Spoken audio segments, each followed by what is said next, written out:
마가복음 9장 14절부터 29절까지의 말씀을 저와 여러분이 한 절씩 교독합니다. 이에 그들이 제자들에게 와서 보니 큰 무리가 그들을 둘러싸고 서기관들이 그들과 더불어 변론하고 있더라. 온 무리가 곧 예수를 보고 매우 놀라며 달려와 문안하거늘 예수께서 물으시되 너희가 무엇을 그들과 변론하느냐? 무리 중에 하나가 대답하되 선생님, 말 못하게 귀신 들린 내 아들을 선생님께 데려왔나이다. 귀신이 어디서든지 그를 잡으면 거꾸러져 거품을 흘리며 이를 갈며 그리고 파리에 지는지라. 내가 선생님의 제 아들에게 내쫓아 달라 하였으나 그들이 능히 하지 못하도이다. 대답하여 이르시되 믿음이 없는 세대여, 내가 얼마나 너희와 함께 있으며 얼마나 너희에게 참으리요. 그를 내게로 데려오라 하시니 이에 데리고 오니 귀신이 예수를 보고 곧 그 아이로 심히 경련을 일으키게 하는지라. 그가 땅에 엎드러져 구르며 거품을 흘리더라. 예수께서 그 아버지에게 물으시되 언제부터 이렇게 되었느냐 하시니 이르되 어릴 때부터니이다. 귀신이 그를 죽이려고 불과 모래에 자주 던졌나이다. 그러나 무엇을 하실 수 있거든 우리를 불쌍히 여기사 도와주옵소서. 예수께서 이르시되 할 수 있거든이 무슨 말이냐? 믿는 자에게는 능히 하지 못할 일이 없느니라 하시니 곧 그 아이의 아버지가 소리를 질러 이르되 내가 믿나이다. 나의 믿음 없는 것을 도와주소서 하더라.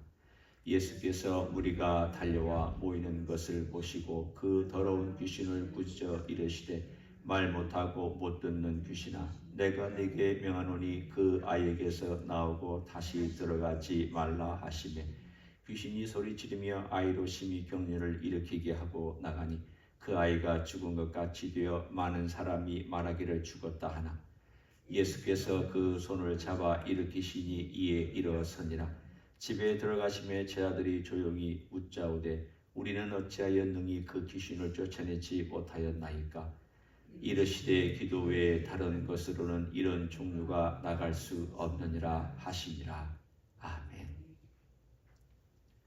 이 사건은 앞에 나와 있는 사건과 대조가 됩니다. 앞에 초막셋을 짓자고 하면서 높은 산에서 예수님의 영광을 보았던 그러한 이야기가 나오자마자 바로 산 아래에서는 이런 왁작지껄한 사건이 생겼습니다. 얼마나 시끄러웠겠습니까? 귀신 들린 아이는 있죠.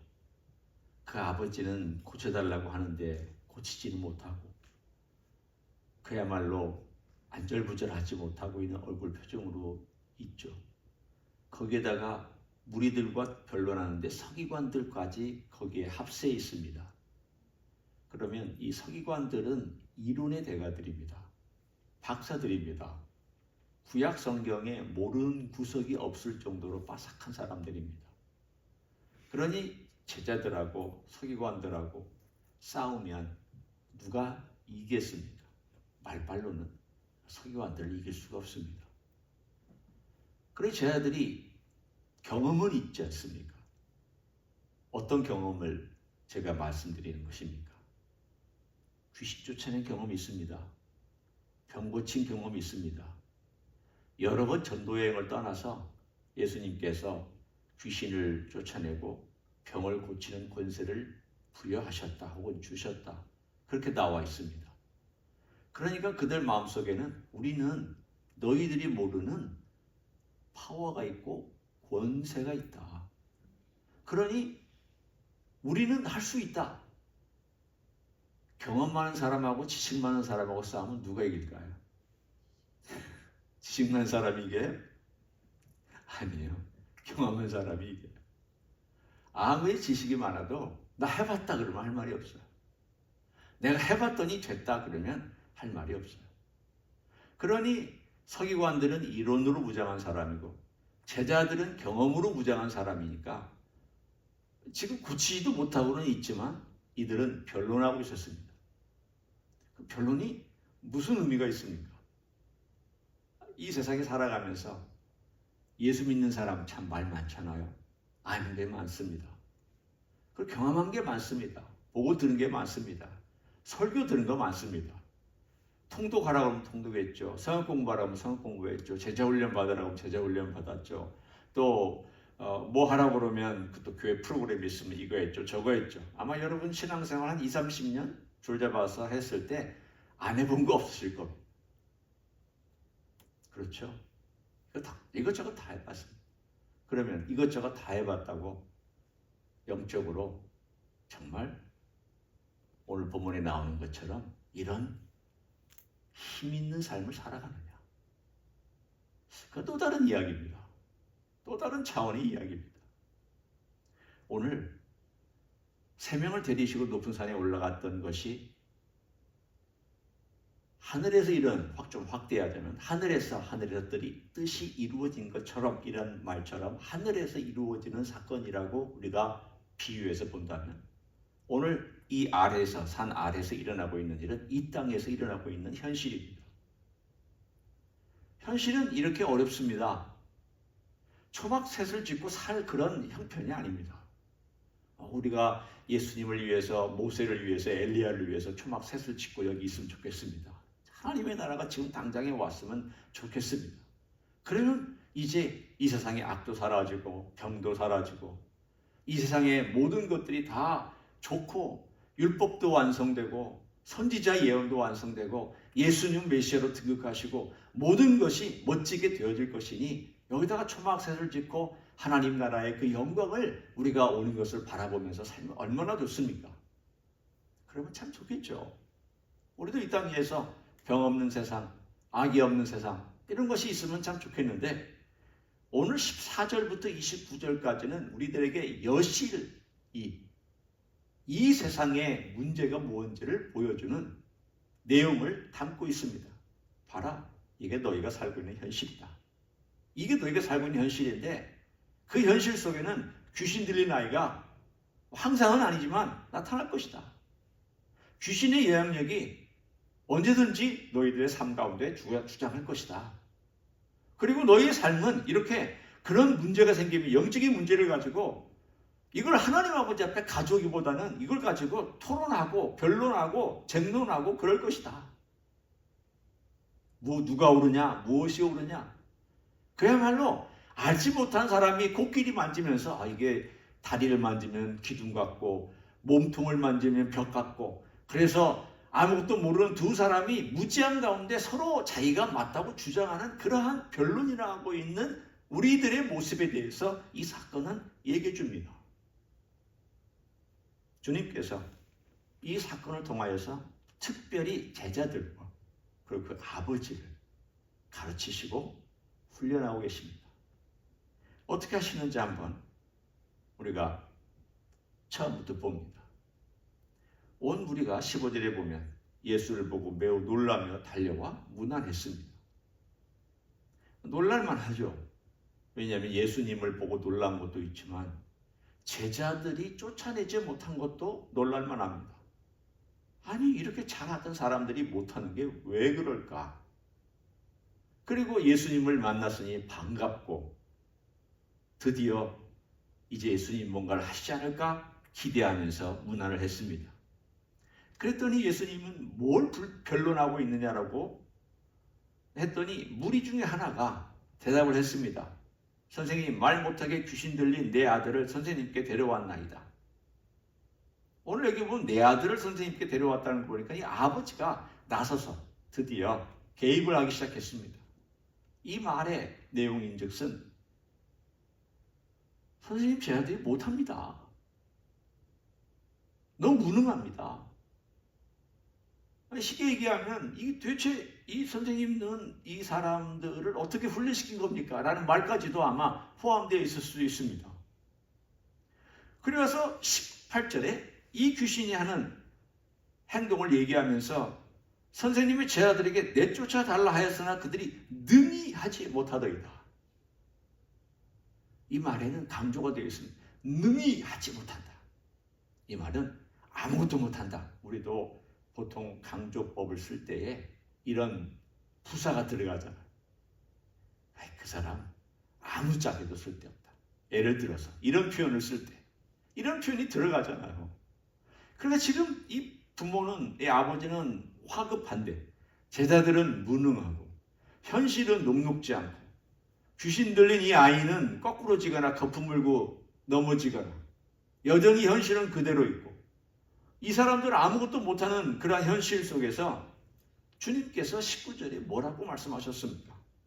대답하여 이르시되 믿음이 없는 세대여 내가 얼마나 너희와 함께 있으며 얼마나 너희에게 참으리요 그를 내게로 데려오라. 주님께서 여기서 지금 말씀하시는 그리고 마가가 이 사건을 통해 우리에게 던져주는 메시지가 있습니다. 뒤로 갈수록 믿음에 대해서 강조합니다. 처음에 마가복음 때에는 믿음에 대해서 많이 얘기하지 않았습니다.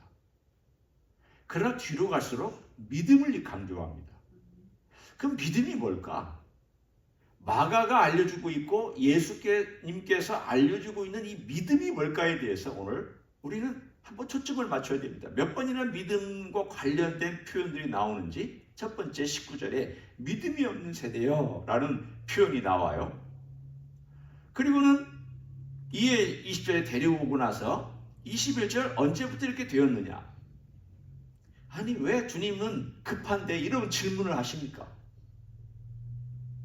여러분 같으면 귀신 들려서 지금 거꾸로지고 거품 흘리고 죽기 직전인데 예수님은 한가하게 이거 언제부터 그랬느냐? 왜 그런 질문을 하십니까? 여러분도 화급하지 않아요? 마음에? 답답하죠. 이것은 사실 주님께서 이 부모의 마음속에 믿음이 무엇인가에 대해서 심어주기 위한 일종의 과정입니다. 주님은 서두르지 않습니다. 누가 서두르냐? 우리가 서두르죠. 우리는 화급해가지고 난리죠.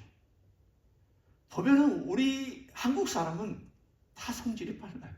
다 빠르고 다 화급하고 다 뭐든지 내 성질대로 하려고 해요. 사실은 유대인들도 막 그랬을 것 같아요. 뭐든지 기적이 있어야 되고 뭐든지 능력이 나타나야 되고 뭐든지 빨리 해쳐야 되고 40년 광야 생활했던 모세 앞에서 그렇게 불평불만했던 사람들 보면 정말 그 모습을 그대로 보여주고 있습니다. 조금만 가면 왜 물이 없느냐? 조금 더 가면 왜 음식이 없느냐? 조금 더 가면 왜 이렇게 힘드냐? 조금 더 가면 왜 이렇게 우리가 먹는 맛있게 뿌려 먹는 후추가 없느냐? 이런 것들이 없냐? 저런 것들이 없느냐? 오늘 여기도 주님께서는 이런 다급하게 이야기하고 안 되면은 변론하고 있는 그 세대에 대하여 주님이 시간대로 합니다. 언제부터 이랬느냐?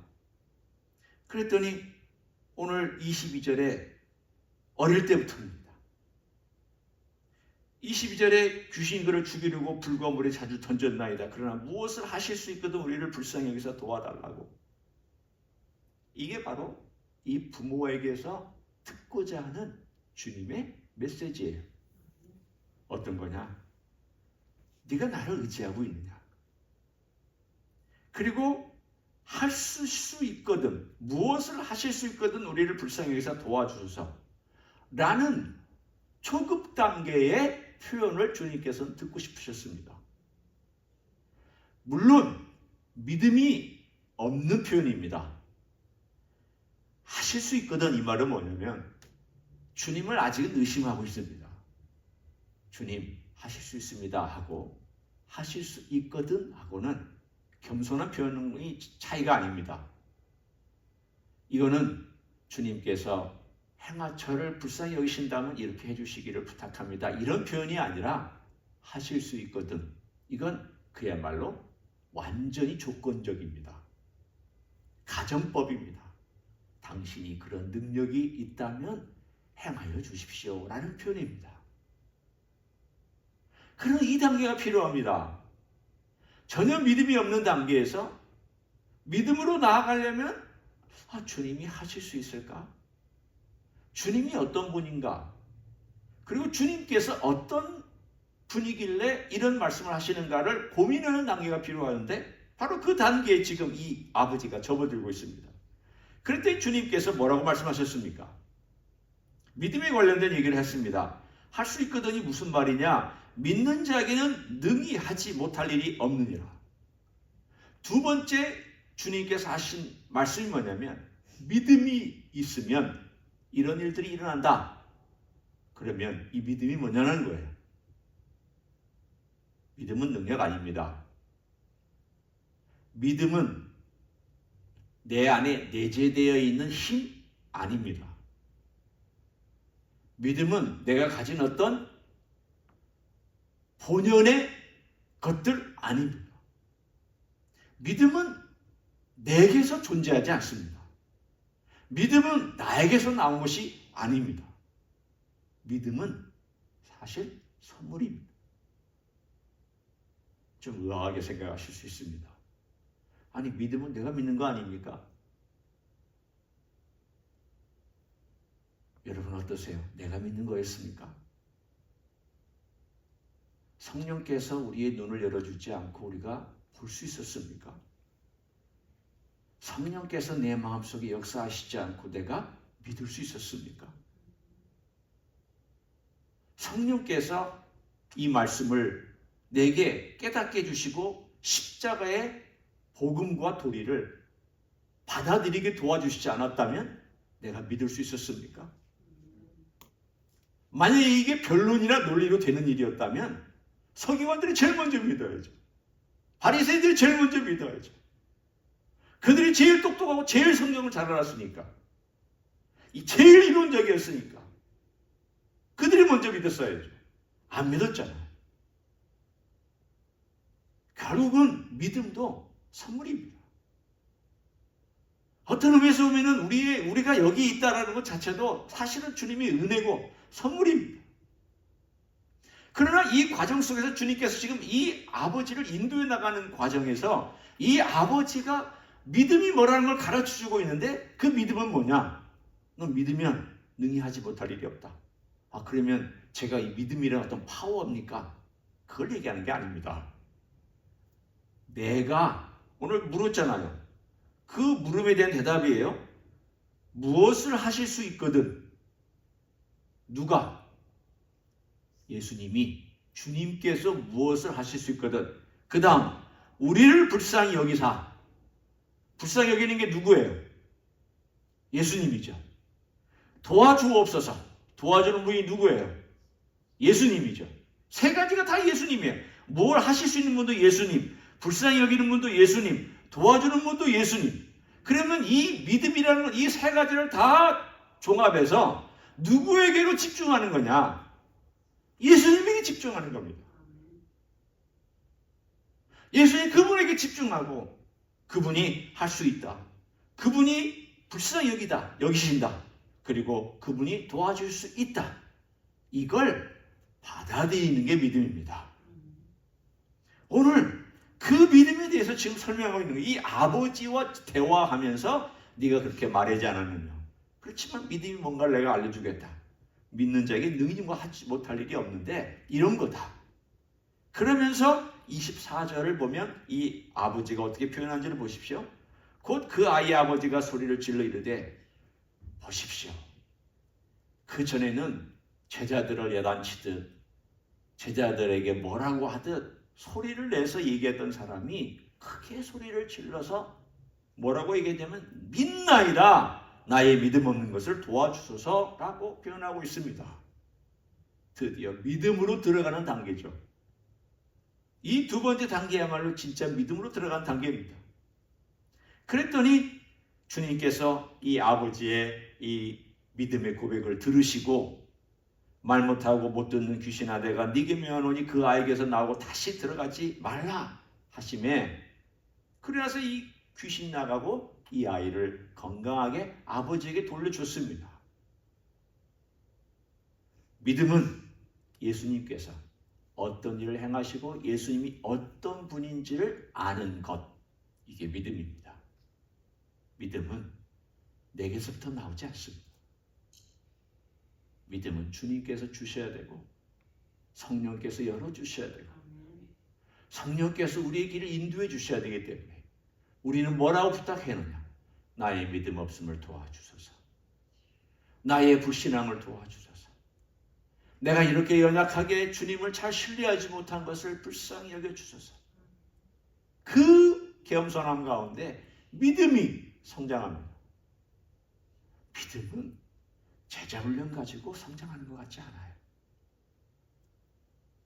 한국에서 목회할 때 제자훈련 많이 했습니다. 그런데 저의 내린 결론은 제자훈련 가지고 믿음이 성장하는 것 같지는 않습니다. 그 과정 속에 주님께서 어떤 역사를 하셨으면 성장을 했겠죠. 고난도 있고 본인이 어떤 깨달음도 얻어서 그 제자훈련의 과정 속에서 어떤 계기가 되어서 그렇게 할 수 있을지 몰라도 제자훈련 과정 자체가 그렇게 크게 도와주는 것 같지는 않아요. 오히려 서기관과 바리새인을 만들어내기 쉽다는 것을 저는 경험한 적이 있습니다. 믿음은 이렇게 주님께 부탁하는 겁니다. 나를 도와주십시오. 저를 불쌍히 여겨주십시오. 저에게 은혜를 베풀어 주십시오. 제가 믿나이다. 주님이 이런 분임을 믿나이다. 주님이 이렇게 역사하는 분임을 믿나이다. 제 속도대로 하지 마시고 주님 속도대로 하십시오. 나는 성질이 급해서 빨리빨리 이루어지기를 원하지만 주님, 제가 주님을 기다리겠나이다. 오늘 주님께서 그 얘기를 쭉 하시고 나서 제자들이 드디어 묻습니다. 예수님, 우리는 왜 못했습니까? 그랬더니 주님께서 조용히 말씀하셨습니다. 기도 외에 다른 것으로는 이런 종류가 나갈 수 없다. 이제 제가 연결시킵니다. 왜 기도가 갑자기 나왔습니까? 그것은 믿음은 내재되어 있는 거고요. 믿음은 속에 있는 거잖아요. 그리고 기도는 밖으로 표현된 것입니다. 내가 주님을 믿고 있으면 주님께 기도합니다. 어떻게 기도하느냐? 주님의 능력을 신뢰하고 주님이 어떤 분임을 알기 위해서 겸손히 의지하기 때문에 기도합니다. 기도하지 않는다는 것은 나를 의지하고 있다는 뜻입니다. 내가 주님을 바라보고 기도한다는 것은 주님을 의지한다는 뜻입니다. 제자들의 문제가 뭐였느냐? 과거에 귀신을 쫓아냈던 자기의 경험에 의존하고 있었습니다. 그리스도인들의 제일 무서운 것이 뭐냐? 경험입니다. 목사의 제일 무서운 것이 뭐냐? 경험입니다. 경험 때문에 기도 안 합니다. 목사가 설교 많이 했다는 것 때문에 준비 잘 안 합니다. 겸손해지지 않습니다. 지금 저의 위험을 얘기하고 있습니다. 마찬가지입니다. 신앙생활 오래 한 사람 왜 뭐가 문제냐? 나 알아. 나 해봤어. 이렇게 하면 돼. 이렇게 해. 모르는 게 없습니다. 그게 제일 무서운 일입니다.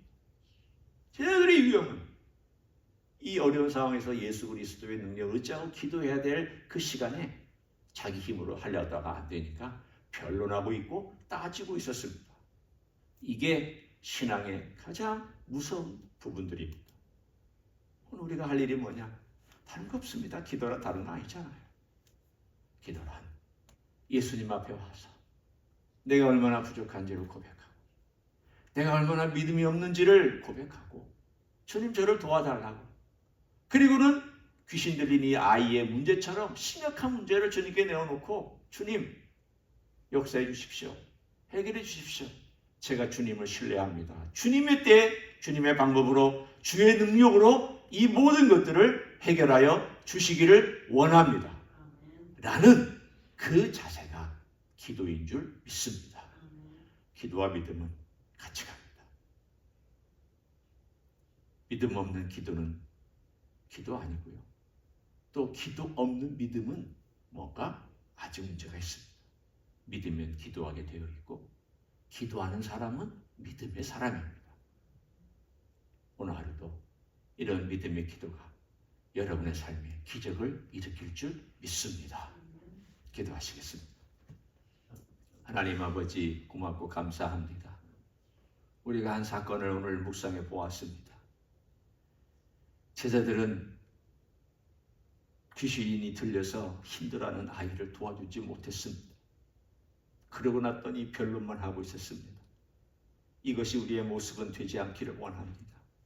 주여, 우리 주님을 신뢰하고 주님께서 능히 행하실 수 있다는 것을 굳게 믿고 그런 주님을 향하여 주여 도와달라고, 주님 역사해달라고, 주님 간섭해달라고, 개입해달라고 간절히 기도하며 주님의 때를 기다리는 종들이 되게 하여 주시옵소서.